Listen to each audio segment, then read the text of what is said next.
Comment lutter contre les inégalités entre hommes et femmes? Nous en parlons avec Madame Nancy Mbouyi Bokoto. Bienvenue. Merci beaucoup. Vous êtes présidente de l'ASBL et dont nous vivons, c'est bien ça? Alors, selon plusieurs hommes, la source des inégalités entre hommes et femmes est biblique, puisque c'est même dans la Bible qu'on dit que la femme est sortie d'une côte de l'homme. Alors, la femme ne peut pas être au même pied d'égalité que l'homme. Qu'en pensez-vous?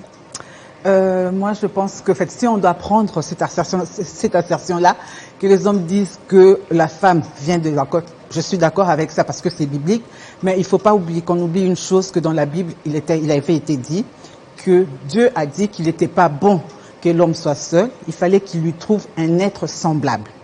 Alors, qui dit semblable, cela veut dire qu'il n'y a pas inégalité. Cela veut dire qu'on est pareil. La définition française est celle-là. Donc l'homme et la femme, ils sont pareils. Maintenant, ce que nous on réclame, on sait que physiologiquement, il y a des différences. Il y a des différences comme hommes, il y a des différences comme femmes aussi.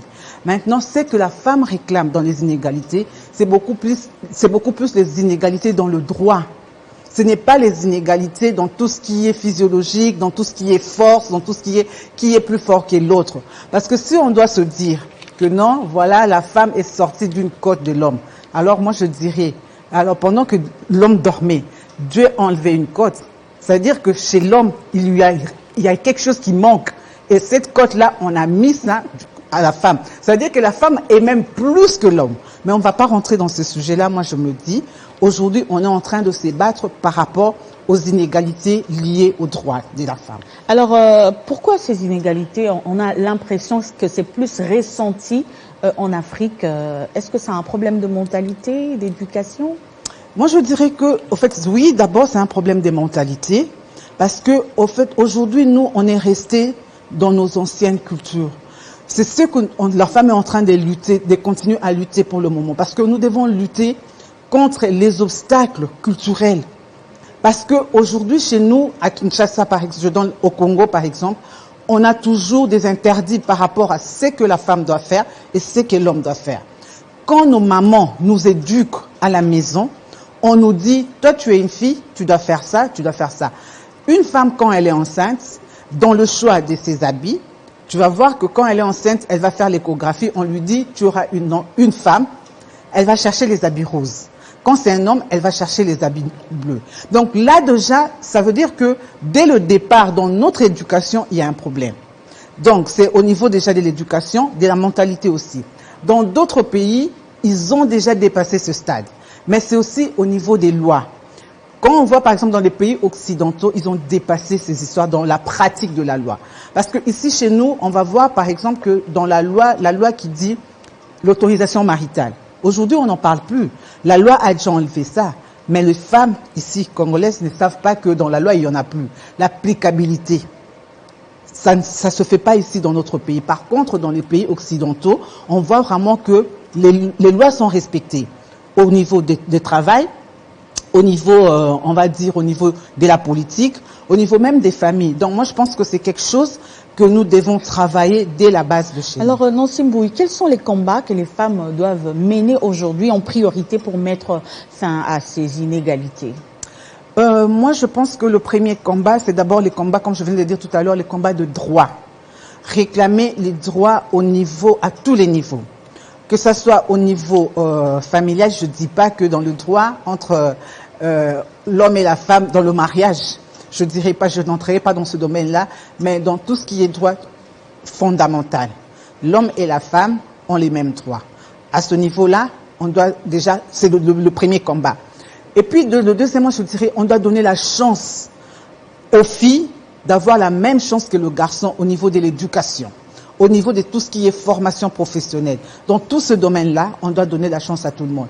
Et on va même aller plus loin, même au niveau de la politique et tout. Quand on parle de 40%, de 70%, toutes ces choses-là, pourquoi ça doit vraiment avoir, on va dire, l'effectivité de toutes ces lois-là qui sont sur papier Et là, on doit maintenant pratiquer. Alors, on regarde toutes ces inégalités que la femme subit. Peut-on continuer à espérer un jour arriver à une parité 50-50, Nossim Bouyi?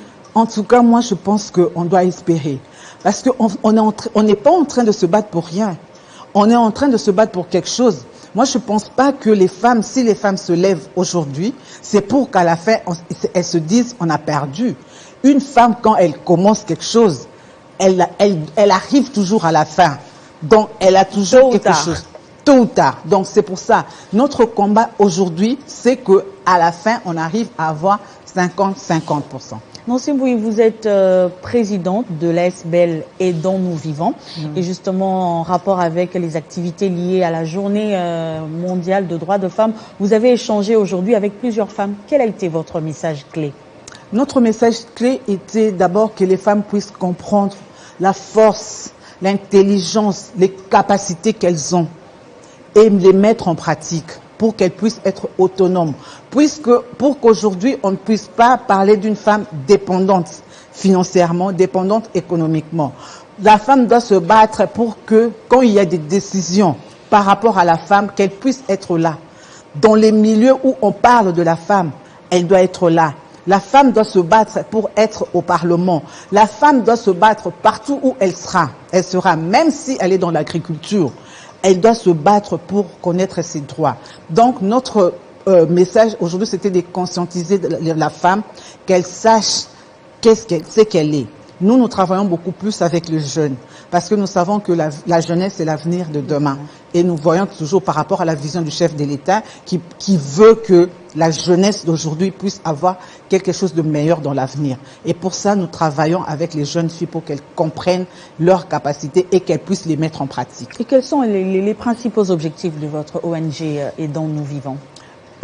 Aidons-nous vivants est là pour aider les familles, les jeunes filles et les jeunes garçons dans tout ce qui est santé de la reproduction et l'éducation à la vie affective et sexuelle.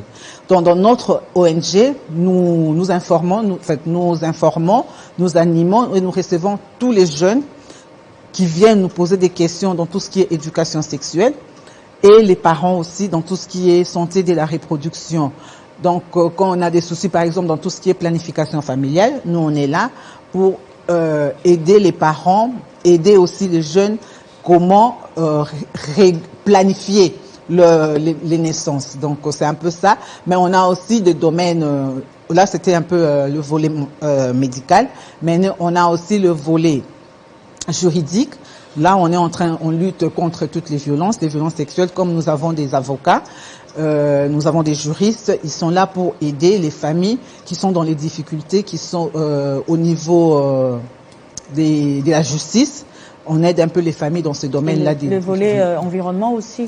Le volet environnement aussi, on est en train de se battre. Nous savons que ici dans notre pays, l'environnement est vraiment pollué. Nous essayons parce que la santé de la population dépend aussi de son environnement. Donc on se bat aussi dans ce domaine-là. Donc, on pense qu'on va y arriver. Votre message, Nossim Bouyi, à toutes les femmes qui vous suivent sur Télé 50. Aujourd'hui, c'est la journée internationale des droits de femmes. Moi, je dirais que les femmes, nous sommes là, nous sommes fortes. Nous avons toutes les capacités que les hommes. Nous sommes intelligentes, au-delà de tout ce qui est beauté. Ne restons pas là, comme on dit, sois belle et tais-toi. Non. Restons belles, mais ouvrons notre bouche aussi pour défendre nos droits, parce que les capacités, nous en avons. Votre message est passé. Merci beaucoup, Madame Nossim Bouyi Bokoto, d'avoir répondu à notre invitation. Je rappelle que vous êtes présidente de l'ASBEL Aidons-nous vivants. Merci à Télé 50 de m'avoir accordé ce temps pour parler de la femme. Merci également à vous tous, chers téléspectateurs. Restez fidèles au programme de Télé 50. Tout de suite, la grande édition de journal avec Madame Gloria Mbouya Mboutala.